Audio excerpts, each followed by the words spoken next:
sentir, là, on va accélérer. Dès qu'on est sur le gravel, c'est incroyable. J'ai jamais pris, hein, c'est la première fois. Ah si. Moi, c'est la première fois chez moi. Ah, c'est vrai, c'est la première fois. Non, mais moi, oui, les Américains, plusieurs reprises. Moi, c'est la première fois. Ah, mais non, c'est très stable. C'est incroyable. C'est très stable. Ny zara roa tanteraka ny réaction'olona nanoloana ny andrana ara-teknika izay notanterahana androany tamin'ity fitaovam-pitaterana antarby na teleferika ity. Andro vitsivitsy lasa izay dia andrana bidon no natao fa ankehitriny kosa dia andrana olombelona. Ny filohan'ny repoblika mihitsy no nidina ifotony nanao ny andrana voalohany niaraka tamin'ny premier ministre lehiben'ny gouvernementa sy ireo ministra membra ny gouvernementa niaraka tamin'ny député izay mpomba ny fitondrana. Tsy vitan'izay ihany fa nahitana ny vazaha, nahitana ny vahiny na masivo vahiny niaraka tamin'ny filoha Andry Rajoelina. Raha ny marimarina kokoa dia masivo frantsay. Masika dia masika ny réaction Kotililay Maitsoamo tao amin'ny page Facebook-iny. Hoy izy hoe mizesizesitra daholo mitaingina teleferika, tsisy na iray mba mananato domandinika fa trosa miompampana ane ity taingenana ity. Raha itsy zany resaka zany dia zao. Ireto olona nitaingina teleferika androany mizesizesitra tao ambonin'ny teleferika no resany. Ao anatin'izany filoham-pirenena, premier ministre lehiben'ny gouvernementa, ny ministra, ny solombavam-bahoaka izay mpomba fitondrana, ao anatin'izany Naivo Raholdina, Andry Ratsivahiny sy ireo olon-tsotra maro hafa mpanao politika toy ny Dadan Jemima sy ny sisa. Tsy mananaty domandinika hoe trosa zakain'ny malagasy no itaingenan'izy ireo. Zay no tiany Kotililay Maitsoamo resahana raha ahitsy ny resaka. Fanampin'izay mbola amin'ity publication ty ihany. Hoy izy hoe ny entreprise frantsay no nisitraka ny vola rehetra tamin'ny fanamboarana ity teleferika ity. Fa ny gasy kosa dia mizaka mandoa trosa. Misy ilain'ny malagasy 30 millions ve io teleferika io. Nefa etsy andaniny rano ilaharana amin'ny bidon amin'izao 21e siècle zao. Eo amin'ny tsy fanjari-tsakafo sy ny anohanana dia mitazona laharana faharoa eran-tany i Madagasikara. Raha lazaina fomba hafa dia zao 123e amin'ny 124 amin'ny anohanana ny firenena malagasy. Toy izao kosa namehezany koto ireny resaka nolazainy ireny. Vendrana materitreritra ireny olona mankasitraka ny fanamboarana teleferika sy mahatsapa fahafapo amin'ity fotodrafitrasa ity manoloana ny fantrany malagasy manerana ny nosy ankehitriny. Mifanohitra amin'izay kosa ny réaction ny Naivo Raholdina izay anisany mba nitaingana n'ity teleferika ity androany. Afapo tanteraka izy amin'ity fotodrafitrasa izay nahorin'ny filoha Andry Rajoelina ity. Satria zao efa hita tazana sady fa efa mandrosy Madagasikara.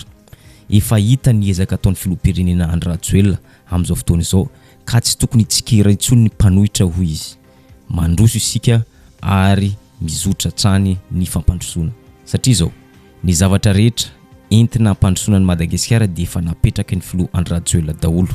Ka tokony kombona vava ny mpanohitra tsy tentsony satria efa tanteraka daholo ny teny rehetra nolazain'ny filoha Andry Rajoelina na dia somary tsy ara-potoana azy na dia somary tsy nahatratra ny fotoana izay notratrarina azy fa tanteraka izy ankehitriny hoy Naivo Raholdina.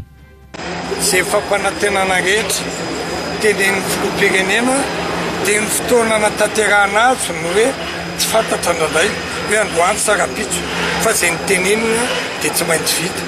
Amin'ny mahafololevitry ny fahatanana Antananarivo ako mahasolombavambahoaka dia mahita isika fa tsy mena nitaha an'izao tontolo izao intsony ireny vohitry Madagasikara.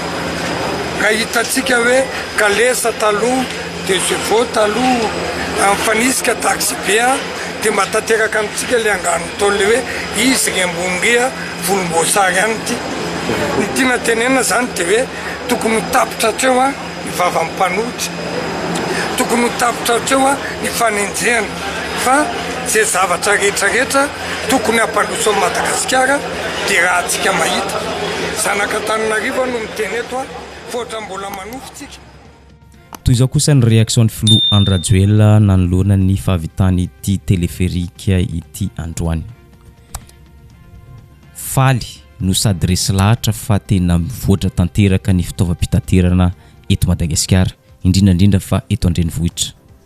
nasay nanao fampitahana mihitsy izy tamin'ny 10 taona lasa 10 taona lasa hoy izy mandeha fibatany olona zany hoe mandeha amin'ny bus izay fitaovam-pitaterana izay mahazaka olona betsaka fa ankehitriny kosa dia tena miaina ao anatin'ny fitaovam-pitaterana moderna tena moderna toy ny firenena rehetra tsy vitany hoe moderna fa manara-penitra fanampin'izay nanamarika izy fa natao an'ny rehetra ity fitaovam-pitaterana ity zany hoe noferana ho 3 ariary fotsiny ny sarandalana 9 ariary no mandroso miverina raha lazaina fomba hafa tsika hitanareo nanao niandrana mikasika an'ity téléphérique ity ny zavatra afaka resahana sy tenenina dia tena modernisé tanteraka ny fomba fitaterana eto Antananarivo raha ny FIMA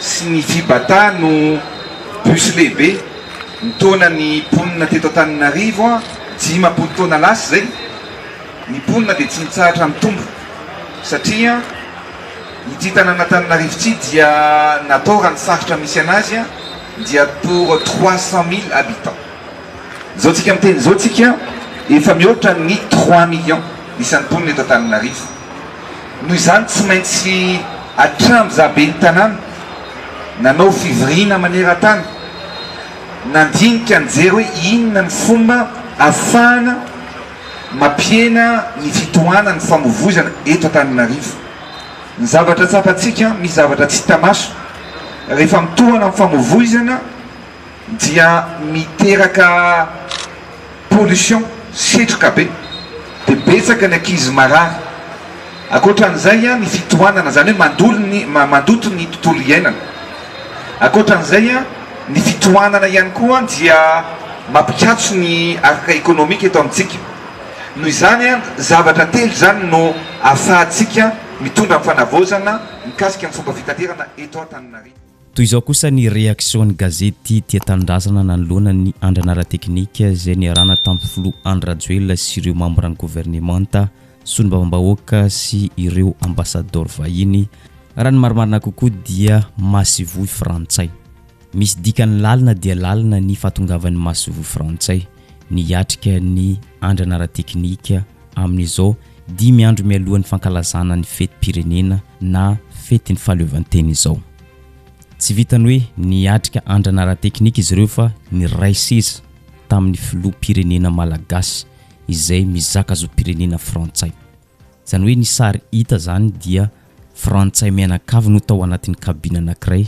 fampiresaka ny fandray-tanana ary niara-ny faly manoloana ny fahavitana zao téléphérique zao mariana fa mizaka zo pirenena Frantsay ny filoham-pirenentsika firenena nanandevo atsika no sady nandatsadra ny mpiray-tanindrazana tamintsika zany hoe ny fety-pirenena zay ho atao amin'ny 9 jona dia fety-pirenena fankalazahana ny fahafahantsika teo ampelantanan'ny Frantsay ny image hita nefa tao anatin'ny kabina ny téléphérique dia mbola Frantsay ihany no eto an-tanàna hoy ny gazety Tia Tanindrazana satria ny filoha repoblika Frantsay ary mbola Frantsay ihany no nanao any téléphérique ary mbola miditra ao anatin'ny kitapom-bola mpanjakana Frantsay ny vola avy eo amin'ny téléphérique zany hoe mbola Frantsay ihany no mahazo laka eto amintsika hatramin'izay ka hatramin'izao ny andrana téléphérique eo ihany fa somarina naitra ny sary teny Anosy androany nitarika ireo manam-pahefana ny filoham-pirenena Andrinirina Rajoelina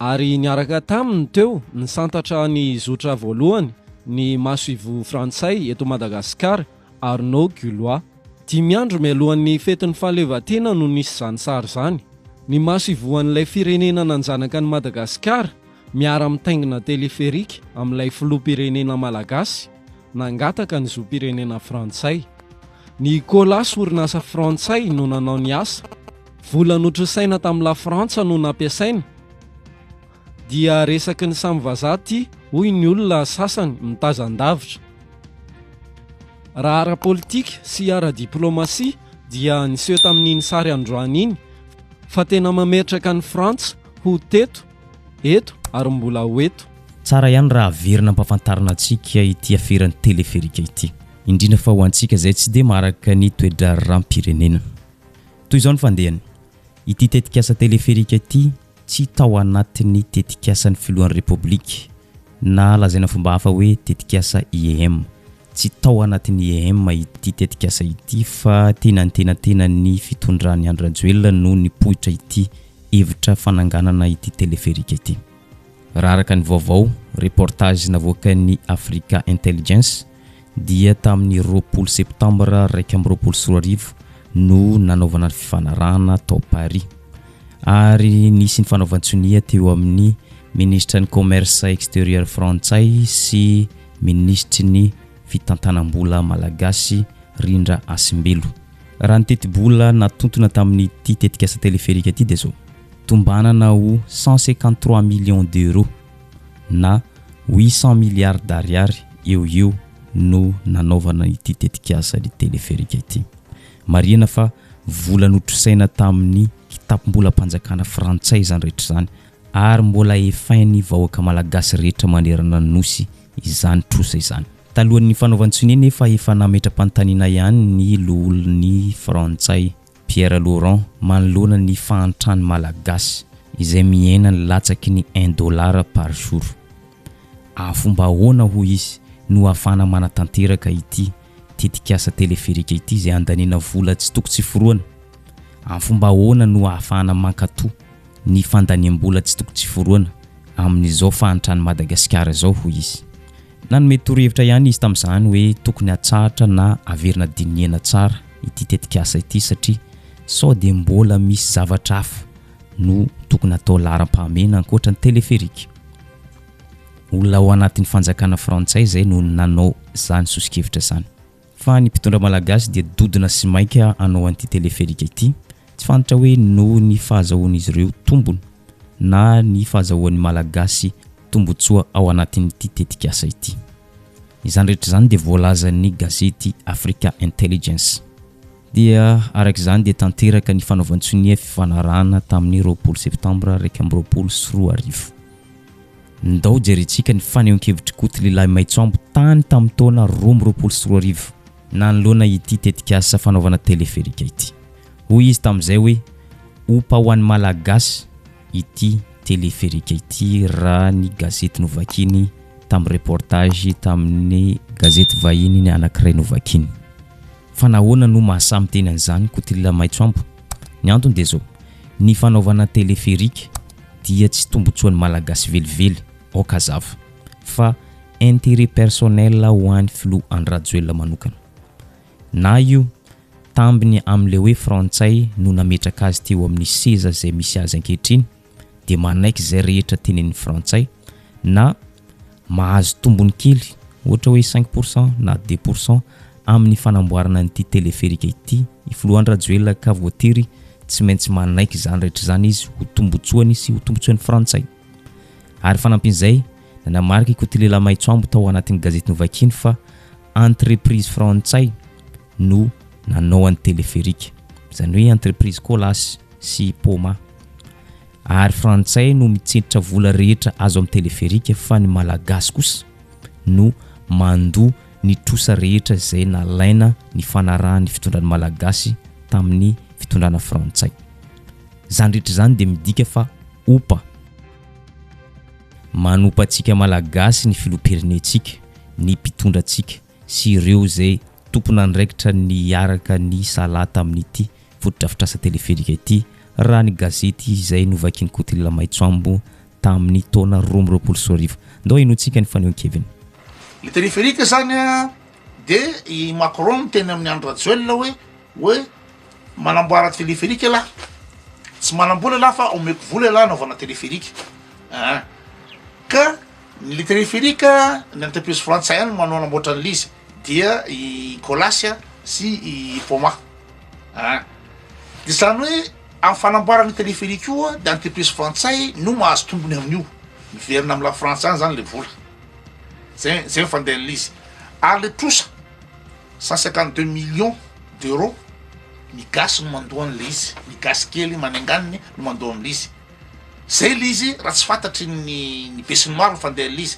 Zany hoe asainy Macron anamboatra teleférika izy moa i Andry Rajoelina, matoa moa zany anamboatra Andry Rajoelina na fambony amin'ny frantsay nametraka anazy teo amin'ny toerana de matahotra le seza de ataony io na mahazo commission tianella de amboary io de ho ataony io zavatra io zany hoe tsisy raha iny any rajoelona le gasy le hoe masina tanindrazana hoe masina tanindrazana ozy le ry sanandro ampitiavana ndrehetra zany a de ina moa zany taindelo omena ny gasy zany hoe masina tanindrazana fitiavana lehibe indrindra zany a fa ny intérêt le ry manokana anamboarany an'io zany hoe maka ny ameny frantsay vola izy anamboarany zavatra io frantsay nina entreprise frantsay no mahazo ny vola io fa ela gasy no manoloan'le trosa. Hitam-pamarana de zao mizarazara tanteraka ny réaction'olona manoloana ity téléphérique ity. Ho an'ny pomba ny fitondrana moa de mahita fa tena tsara sady mahafapo ny tetikasa téléphérique ary mahavaolana andavanandro zany toy ny embouteillage sy ny sisa. Fa ho an'ny olona zay tia tanindrazana mijery ny fahasairan'ny vahoaka dia tsy mahita ny tombotsoa azo amin'ny téléphérique. Ny antony voalohany ny vola rehetra izay azo amin'ny téléphérique dia ho averina any Frantsa. Fa ny trosa kosa zay ny fanarahana tamin'ny fanamboarana ny tetikasa téléphérique dia ho alohan'ny malagasy. Fanampin'izay mahita ireo olona mpaneho hevitra sy mpanaraka toedrara politika dia tsy tokony téléphérique no natao laharam-pahamena fa mbola maro ny zavatra izay mampikaikaiky ny vahoaka toy ny délestage, tsy fisiny rano, tsy fandriam-pahalemana, faratsy ny lalana sy ny sisa. Ny olona any amin'ny faritra atsimony nosy, kere, mahantra, tsy mihinan-kanina fa nahoana no téléphérique no hitany fitondram-panjakana ny vahaolana. Karaka izany rehetra zany dia mitovy amin'ny manompa amin'ny malagasy izao fananganana zao téléphérique zao raha ny fanehoan-kevitry Kotila Maitsoambo zay noenitsika teo aloha. Ary zay ihany koa mamarana ny vidéontsika androany azadino misabone sy manisy ndray amin'ny vidéontsika amin'ny manaraka indray.